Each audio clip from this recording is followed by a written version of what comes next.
M&A rule that came out last August that put on the additional approval process for certain acquisition.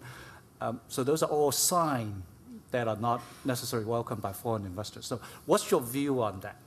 The overall, maybe I start with Andy first.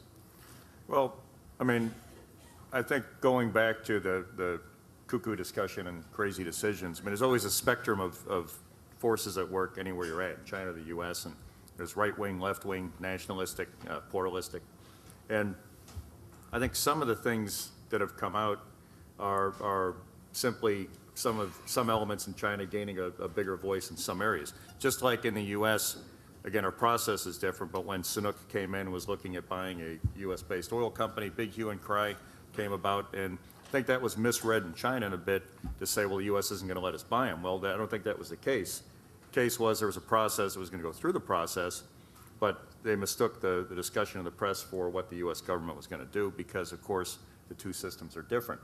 Now, some of the regulations you cited on M&A, I mean, essentially there's a strategic industry list that says that foreigners, non-Chinese, can't have majority in certain state-owned industries.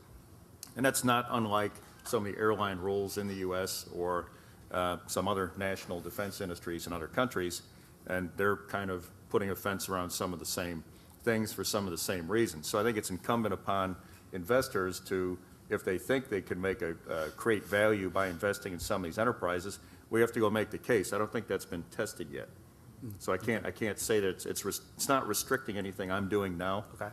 And the taxes too, I think, remain to be seen what that really means. So just like anything in China, you have to experience your own experience. You have to test it. Yeah. We haven't tested it yet. Yeah.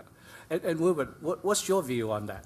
Well, I don't regard the tax change as an anti-foreigner thing. From what we've seen, they're continuing to honor the original arrangements that they made, where you, like most countries, you get a tax break when you first go in. I've not heard anything about reneging on that. If they started to do that, that would be a serious problem. I think what it shows is they are trying to cool investment a little bit, and more importantly, they don't need to make the same kind of tax concessions now that they made in the earlier times. In the earlier times, there wasn't the kind of willing suspension of disbelief where people were eager to come into China. People were kind of pioneers, and they needed more inducements than they need now. So I don't find it very surprising that they made that particular change. Great. Ronnie, what's your view on that? Well, I don't think that China will close its door to foreign direct investment for a long time. They recognize that they are still way in the boondocks. They still need a lot of help, not just dollar. Dollar is not the main thing that they need. They need technology, they need market, they need expertise, they need human resource development, training, and whole shebang of things. So I think China's leaders are very pragmatic about it, but I fully agree with Wilbur that they recognize that pragmatically you really don't need a lot of those things anymore.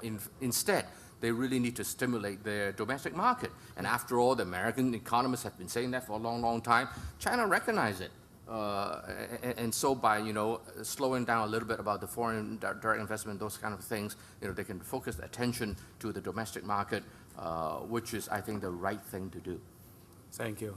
We have about 5 more minutes to go, so I ask you one last question. I think we all know that after the next Party Congress, we're going to see some changes in the leadership. Can you comment on what you see as the potential changes and the impact on bilateral relationship and on foreign investment into China?